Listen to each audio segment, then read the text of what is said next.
కదా లైన్ వదిలేసి ఈ చివరికి ఆ చివరికి మధ్యలో ఏదో అలా సార్. ఎనీవేన్ ఫస్ట్ ఆఫ్ ఆల్ ఇది థ్యాంక్స్ మీట్కి మమ్మల్ని పిలిచినందుకు చాలా థ్యాంక్స్. ఎందుకంటే ఒక అంటే ఇక్కడికి మామూలుగా థ్యాంక్స్కో లేకపోతే సక్సెస్ మీట్లకి కొంచెం మొహాటం కొద్దో లేకపోతే రావాలని అట్లా వస్తూ ఉంటాం, కొంచెం మాట్లాడుతూ ఉంటాం. కానీ ఈ సినిమా మాత్రం పర్టికులర్లీ జెన్యున్గా from the bottom of our hearts మాట్లాడుతున్నారు అందరూ. ఎందుకంటే మాట్లాడే విధానం బట్టి తెలిసిపోతుంటుంది సినిమా ఎంత బాగా మాట్లాడిస్తుంది అనేది. అండ్ ఎందుకంటే అన్నిటికంటే చాలా గొప్పది సినిమా. ఆర్టిస్టులు కానీ డైరెక్టర్ కానీ అందరం సినిమా కోసమే ఇదవుతూ ఉంటాం. అలాంటి ఈ సినిమా నిజంగా మహారాజా అనే సినిమా నాకు అసలు ఎవరో ఏంటో తెలీదు.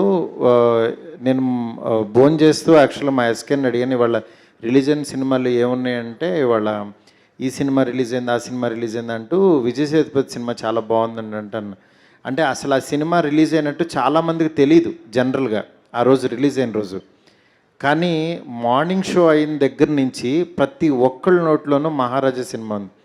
నేను ఈవినింగు మా వైఫ్కి యాక్చువల్గా ఒక సినిమా వెళ్దామని అంటే ఏం సినిమా ఏంటి అంది, విజయ్ సేతుపతి సినిమా అన్న. అంటే విజయ్ సేతుపతి అంటే మా వైఫ్కి చాలా ఫేవరెట్ అనమాట. అనగానే వెంటనే సరే అంది, వెళ్ళాము. వెళ్ళి చూసిన తర్వాత చాలా షాక్ అయ్యాను.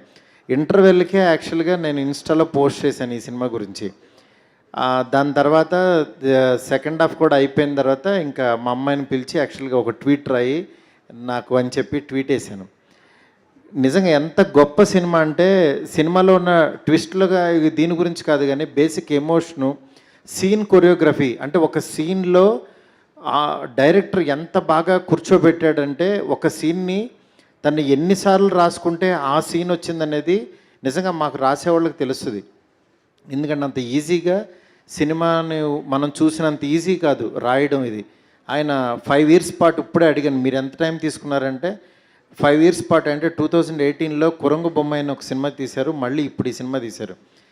బట్ ఈ సినిమా ఇంత స్ట్రాంగ్గా మాట్లాడుతున్నాం అంటే ఆయన 5 years పాటు ఆన్ అండ్ ఆఫ్ ఆయన ఆ మధ్యలో వర్క్ చేస్తూ అట్లా ఇంత కష్టపడి చేసిన సినిమా అనమాట ఇది. అందువల్ల ఈ సినిమాని మాత్రం ఎవ్వరూ మిస్ అవ్వద్దు. ఎందుకంటే ఒక మాస్టర్ పీస్ సినిమాలు చాలా రేర్గా వస్తాయి. అలాంటి ఒక గొప్ప సినిమా ఇది. ఇలాంటి సినిమా మన తెలుగు ప్రేక్షకులకు నిజంగా అందించినందుకు ఇంత ఒక స్ట్రైట్ సినిమా లాగా ఉంది. వసంత్ నిజంగా డైలాగ్స్ కానీ ఇవి కానీ ఒక స్ట్రైట్ తెలుగు సినిమా లాగా డబ్ చేశారు. నిజంగా తన మ్యూజిక్ డైరెక్టర్గా తెలుసు నాకు. నిజంగా వసంత్ ఈరోజు బాగా చేశాడంటే నిజంగా నాకు చాలా హ్యాపీ అనిపించింది. అలాగే కప్పల్ ప్రొడ్యూసర్ పాండవల్లో ఒక్కడని నేను అప్పుడు ప్రొడ్యూస్ చేశాను ఒక సినిమా తెలుగులోకి. ఆ ప్రొడ్యూసర్ ఈ ప్రొడ్యూసర్ ఒకళ్ళు అంటే ఇప్పుడే చెప్తున్నాను నేను కప్పల్ ప్రొడ్యూసర్ అని, సుధాన్ గారు నిజంగా గ్రేట్ సార్. అట్లాగే నట్టి గారు, ఆయన గురించి అసలు చాలా తక్కువ.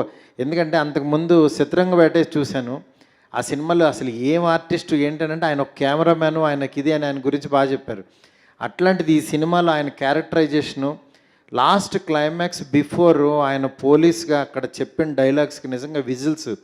అంటే ఒక మాస్ థియేటర్స్లో ఆ సీన్ని ఈయన ఎంతలాగా రౌండప్ చేశారంటే అసలు గ్రేట్ అనిపించింది. అట్లా నిజంగా ఈ డైరెక్టర్ గురించి కానీ ఈ టెక్నీషియన్స్ గురించి ఎంత చెప్పినా తక్కువే. ఎందుకంటే అంత గొప్ప సినిమా నిజంగా.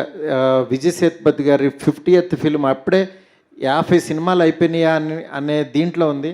ఈ జనరేషన్కి your the great artist sir.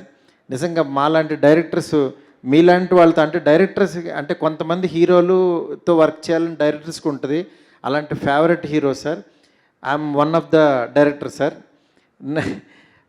నాకు అంత బాగా అనిపించే హీరో సార్. మీరు ఇలాగే కంటిన్యూ చేయాలి సార్, ఇలాంటి గొప్ప సినిమాలు చేయాలి సార్. ఇక్కడికి వచ్చిన ప్రతి ఒక్కరికి కూడా ఇది చూసేవాళ్ళకి కూడా వెళ్ళి ఫ్యామిలీస్తో చూడండి సినిమా. అసలు అందరూ లేడీస్ కానీ పిల్లలు కానీ అందరూ ఎంజాయ్ చేస్తారు. అంత గొప్ప సినిమా ఇది. Don't miss it. ఈ సినిమాని కనుక థియేటర్లో చూడటం మిస్ అయ్యి ఓటీటీలో చూద్దాం అనుకుంటే మాత్రం చాలా మిస్ అవుతారు నేను చెప్తున్నాను. Please go and watch in theatres. Thank you so much. Thank you so much Maruthi గారు. Actually in fact yeah sir, you want to say something?